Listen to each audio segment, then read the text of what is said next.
Good morning, fam. Look at me, a mess. I got like, good morning, family. How are you? I'm a complete mess. It is a disgusting, look at this. It is a disgusting day in New York City. This vlog is going to be personal. I'm going to be pointing fingers and saying names. And I'm not going to hold back. And it is what it is. I will be nothing more than honest, and I will express how I feel. I want to get somewhere where I can sit down without interruption. Right now it's like a lot going on. I don't know if I'm gonna get shot or not. It's just a lot in this area that's happening. So give me a millisecond and I'm gonna be back. Okay, so we are at Kyesha's house and I am more relaxed and I have more of a moment to sit and to talk to you guys and let you guys know everything. So first and foremost, I am very aware that my family watches my YouTube. That's life. People watch other people's YouTube. Yesterday was a really rough day. Let's start here. If you've been following me for a long time, I'm sorry for the hustle and bustle in the background and Kyro's crying in the background. But if you've been following me for a long time, you'll know that my mom suffers with addiction. This makes year 2 that my mom have been suffering with addiction. If you've been here for a while, year 1 was really rough for me. It was when I found out. I was mentally, physically, emotionally distraught, honey. Like, didn't know what to do. I wish I would have known then what I know now, because I wouldn't have went through so much trauma. So in the very beginning, I thought that I could save my mom. I never dealt with addiction before, so I didn't know any better. She blamed addiction on everybody else but herself. So I thought I could fill all those voids. I kept her at my house. I got her into all types of programs. She got really sick, almost lost her twice. I dropped everything to get her better. She told me she was in recovery. Everything was great. I let her stay at my house damn near every day because she said feeling lonely was it. I dealt with her financially. Like, it was crazy. Come to find out, she relapsed. It took such a toll on me the first time that this go around, I cannot do it. During this go around, I'm learning that we have a lot of generational trauma. I am in a very conflicting space. I am in a space of sometimes I'm angry, sometimes I'm sad, and this time is not at my mother only. Today, I had a long talk with Kyesha, and I realized a lot of things. It was like going to therapy, like somebody just to listen and allow me to talk. So let's start with a few factors. My little brother he's now 17 years old. He was living with my mom. He was the one who witnessed my mom do all the drugs and everything. Really, really messed him up mentally. And he's now with me and my sister. He experiences a lot of hurt and a lot of pain and a lot of trauma and a lot of emotional things that I can relate to because I know that feeling. So we're working on him. My older brother used to be my world, my end all be all. Like, I loved my older brother so much growing up. When this situation happened with my mom, he was so distraught. Like, couldn't believe it. Came down here. Now to look at today, I don't know if I hate him because I don't carry hate in my heart. But I have a very strong dislike for him. And I'm going to talk to my family members through this video. So I know he's watching this. So let me talk about you for a second. An audience don't exist right now. I'm talking to you. I'm trying so hard to not hate you. I'm trying so hard to comprehend where you're coming from mentally because I want to make it make sense. You had ample opportunities to, 1, tell me the truth. 2, pick up the phone and call me and explain to me your reasoning. Because I was old that. I'm the one who take care of my mother physically, financially. I'm always there. I'm the go-to. So I was owed an explanation that I never got. So I'm to this point now. You gonna hear what I gotta say. My oldest brother, when my mother first started doing drugs, was so distraught, punching holes in walls, lose it, coming up here to be with her. So he went through some situation, came up here to be with my mom to help her. Come to find out, he started selling drugs to her. Clearly, he's a drug dealer. I don't care. I don't care. I don't care what not to say. I don't care. I even told him if I got to send the cops every day to my mother's house, I will. So I was so angry that I was this close to hating him until today. I said, how dare you as a human sell drugs to your mother like she's somebody on the streets? Mind you, I'm not stupid. I'm not a fool. I'm nobody's dummy. Make it make sense. Something wasn't adding up. It wasn't making sense to me. Me knowing he's a drug dealer, him being there, at first I believed he was there to help my mother in recovery, but things wasn't making sense to me. So I asked him, are you selling my mother drugs? No, I wouldn't do that. Come to find out, he is, because my mother thought she hung up the phone and she didn't. We heard what happened. I was this close to hating him. And today, being the empath that I am, I tried to find reasoning. So I said, okay, let me put myself in his shoes. I'm a drug dealer. I sell drugs. My mother do the drugs that I sell. I can't stop her from doing the drugs. So we talking about, I'm just trying to get his logic, being that he never gave me a phone call. So is it logic? Maybe you were saying, I'm saving her. She can go do drugs and get a bad batch from somebody. So I'm going to just let her buy the drugs off me. I'm going to sell to my mother because she's going to do it anyway. So maybe in your mind, you think you're saving her. Morally, how could you? How could you? How could you sell a drug that you know is killing your mother, whom's on dialysis, that I fought like hell to get her through that process? To look at her come out of a bathroom high. To look at her, I'm pretty sure she dozing over and sick and killing herself. And you just sat there with the $10 she just gave you in her pocket. She just went in that bathroom and put a pipe to her mouth and smoked it.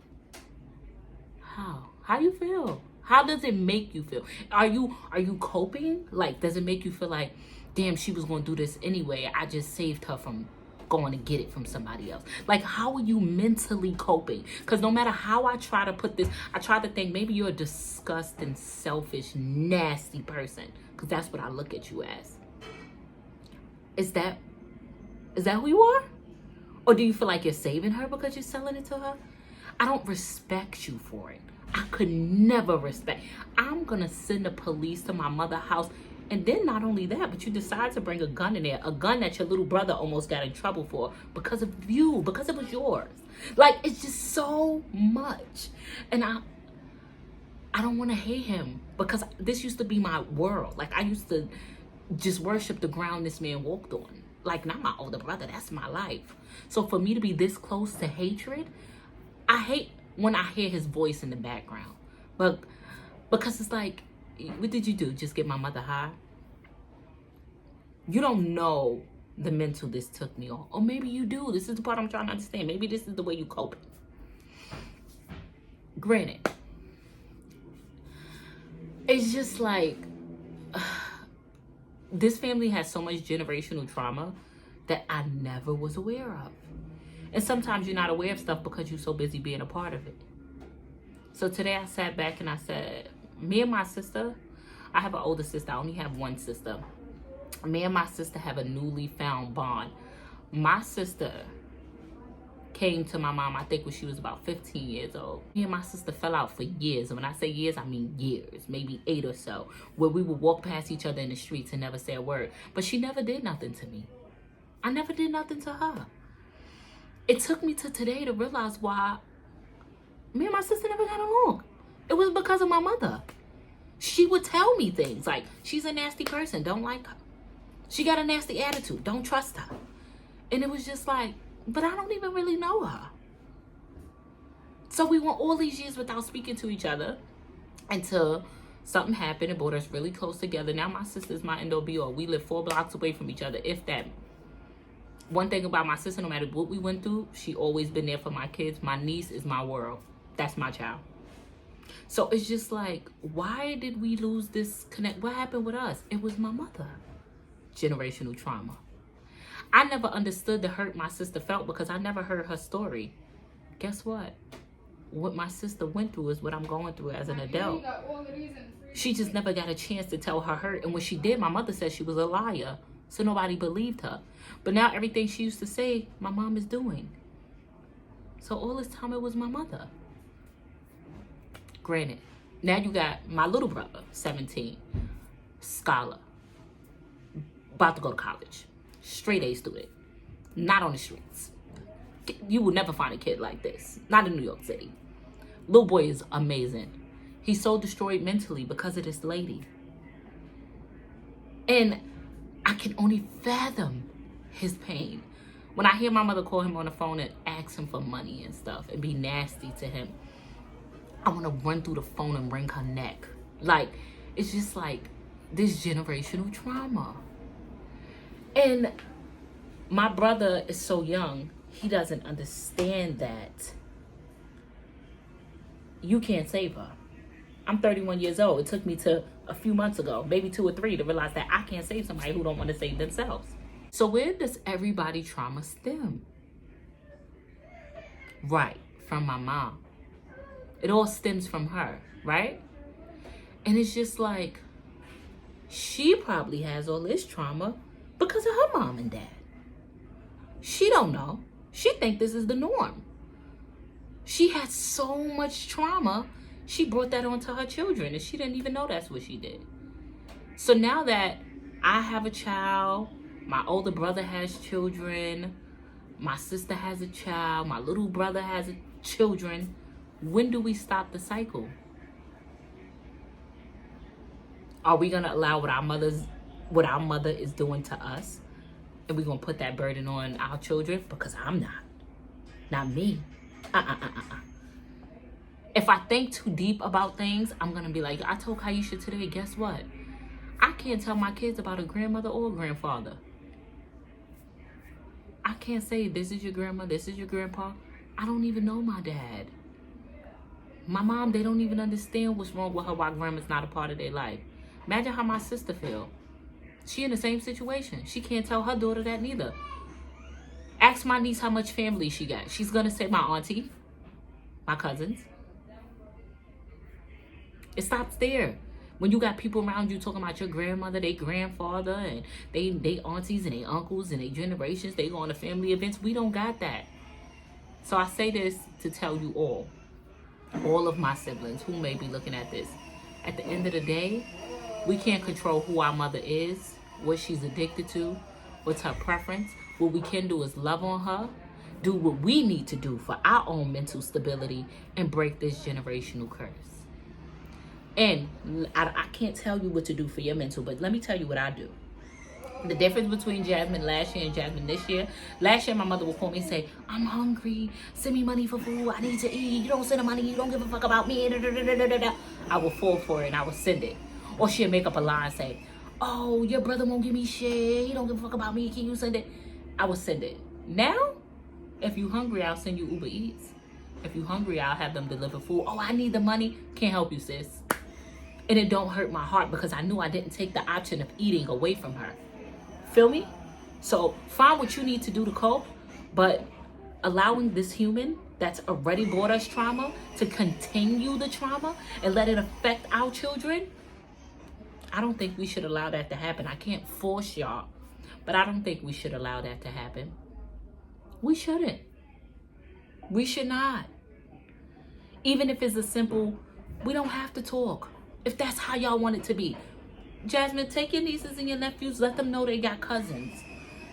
Let's all get together. Last time my family was together on Thanksgiving, y'all seen me bring them together. I actually was going to do a whole intervention. I was going to get my brothers up here. I was going to get my sister. I was going to have my mom sit down, and I was going to do this whole intervention and talking. But the trauma is so deep, and my mother is so gone. And not for once will I ever get on this camera and say my mother don't love her children. My mother loved her children to the death of her. But the love she had for them drugs is overseeding the love she had for us. And she can't control it. So with that being said, we can do all we can to express to her how this is hurting us, how this is hurting her. And we can't help her until she's ready to help herself. But don't allow her to continue to break us. Don't allow the trauma that she's causing on us to affect these children. At some point, we have to come together. Let me stop right here and let you know. Papa, I love you to the death of me. Even though I can't stand that nasty ass attitude of yours, I love you to death, honey. My nieces and nephew, my whole entire world. My sister, bitch, please. That's my backbone. And I have to realize that I need to say that out loud, because I told my girlfriend, you know what? Me and my sister, we damn near all we got. I think I'm low-key scared to move because my sister's still here. And she may be low-key scared to move because she know I'm a few blocks away. And these are things we never said to each other. So I'm here to say I love my sister to the death of me, and she is my end-all be-all. I missed too many years not loving up on her. Don't tell me nothing when it comes to my sister. Chant? My little brother, my tiny baby? Whole heart. That older one. I love him because he's my brother and hate don't live here. But it ain't residing in me right now. I'm angry at you. I don't hate you. Feel like it. But I know I don't. I'm so angry at you. And then you know what? He probably looking at me like, you're always on the internet talking shit about me, because I do. He probably like, can't stand me because he like, she's some nasty human. I can't stand you because I don't understand what you're doing. So make it make sense to me. As of right now, I would like for my siblings to come together with an open heart. And I'm going to congratulate y'all for the minute things. My sister and my older brother wasn't even talking. Thanksgiving, they started talking. I loved it. The vibe was great. Do we all have to forgive each other? Yes. Because without forgiveness, we can't move on. And instead of saying, you did this to me, you did that to me, you did whatever I did to you, please forgive me and allow me to correct it. Let's build these amazing relationships so these kids can say, I have an auntie, I have cousins, I have a stepbrother, I have a stepmom. Like, let them have a family. And although we've created our own world of family, like, oh, you got mommy and daddy, and or mommy, and you got your brother, your sister. I want to go to my cousin's house sometime. How my auntie doing? Let's not take that away from them. Let's not let the one person who's destroying herself purposely destroy us. But I hope y'all watch this video. If you got to watch it a few times, watch it and take it in. And the invitation is always here. I'm gonna go and take a drink of water because the bitch is dehydrated because I've been talking for so long. But I'll see y'all later. Till next time, family.